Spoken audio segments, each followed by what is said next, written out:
Perfect ચા બનાવવા માટે અહીંયા 2 કપના માપ માટે મેં અડધો કપ પાણી લીધું છે તપેલીમાં. ત્યારબાદ આપણે એમાં 4 થી 5 એલચી નાખવાની છે. એલચીને સાણસીથી ક્રશ કરી થોડી અને પછી નાખવાની. ત્યારબાદ 4 થી 5 લવિંગ નાખવાના છે.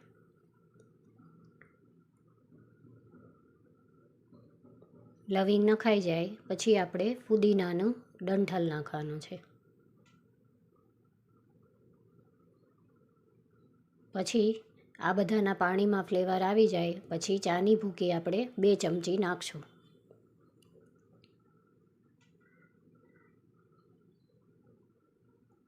ત્યારબાદ આ પાણીને એકદમ સરસ રીતે ઉકળવા દેવાનું છે. એનો કલર એકદમ ડાર્ક થઈ જાય ત્યાં સુધી.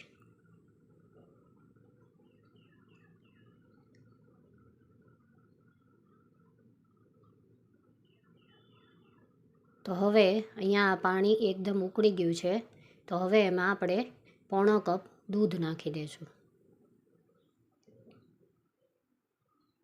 દૂધ નાખી અને અડધી ચમચી આપણે સૂંઠની નાખવાની છે.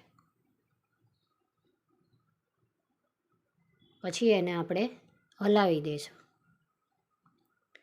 ત્યારબાદ આપણે એમાં 2 થી 3 ચમચી ખાંડ નાખવાની છે.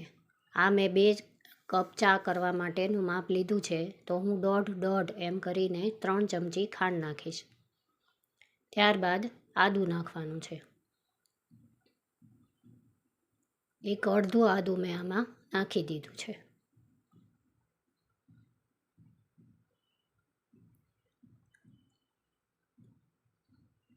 આદું નખાઈ જાય પછી ચાને એકદમ સરસ રીતે ઉકળવા દેવાની છે. ચા જેટલી સરસ રીતે ઉકળે એમ જ સારી થાય છે. જેમ ચા ઉકળે એમ ચામાં બધા ફ્લેવર સરસ રીતે આવી જાય છે. ચાના થઈ જાય એ માટે 2 થી 3 સરસ રીતે ઉભરા આવવા દેવાના છે.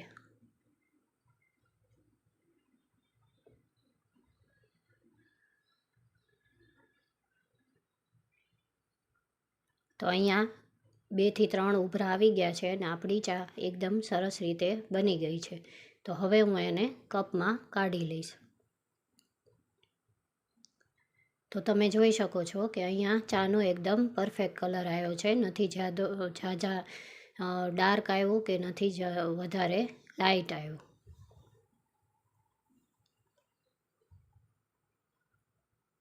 અને ટેસ્ટમાં પણ એકદમ સરસ બની છે. તો તમે પણ આવી રીતે ચા બનાવજો તો સરસ બનશે.